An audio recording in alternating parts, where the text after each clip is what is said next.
While the UN guiding principles prefer a preventative approach to stopping corporate involvement in human rights abuses, what happens when things go wrong? What happens when companies are, for whatever reason, and no matter how many preventative steps were put into place, what happens when companies are still involved in human rights abuses?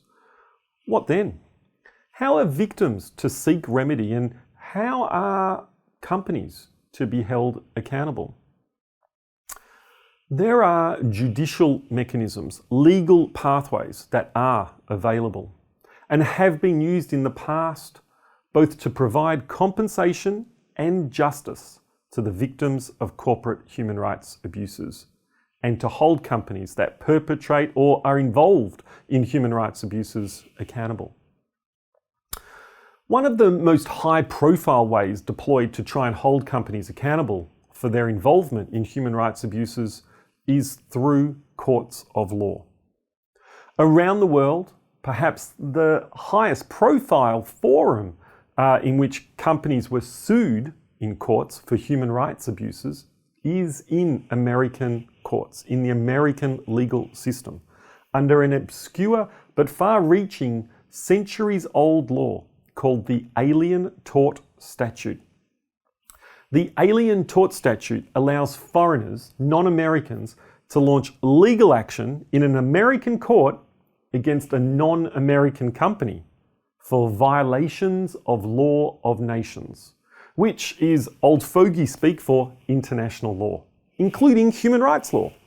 So translated, the Alien Tort Statute has allowed Nigerian victims, Bougainvillean victims, Indonesian victims of alleged corporate human rights abuses to seek justice and to sue those companies in US courts. These are what's called civil claims. So the outcome is not jail or punishment per se, but rather compensation, money to the victims. The US Supreme Court has sharply curtailed the utility of the Alien Tort Statute in recent years to pursue such claims, but nevertheless, it remains the most prominent opportunity to do so.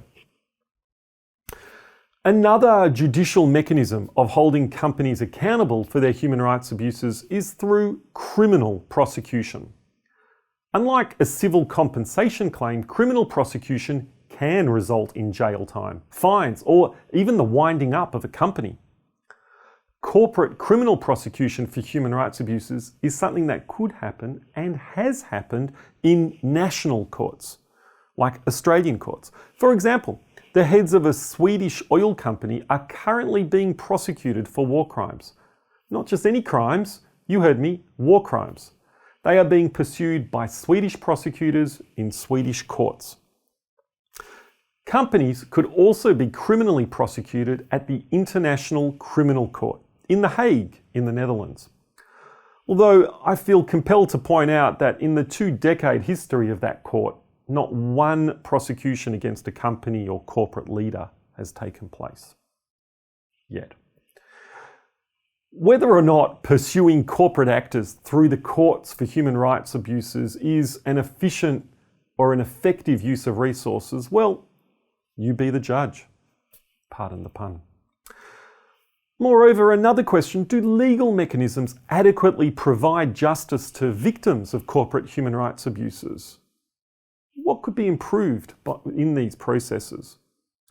And perhaps that brings us back to Ruggie's belief that an ounce of prevention is worth far more than a pound of cure. You see, the law, hard law, can also not just act to punish and prosecute and compensate after the fact, after the rights abuses have occurred, but also establish clear, binding, preventative standards when it comes to a business's human rights obligations. We know the UN guiding principles on business and human rights call on companies to embrace human rights due diligence. Well, some countries have gone one better and legally mandated it. France, UK, Australia have all passed legislation that requires companies to conduct some sort of human rights due diligence. This squarely embeds the law within the business and human rights discourse and takes the BHR out of the voluntary, self-regulating realm of CSR, of corporate social responsibility. Whether these legal mechanisms to encourage greater corporate respect and compliance and adherence to human rights is the way to go, well, the jury is out.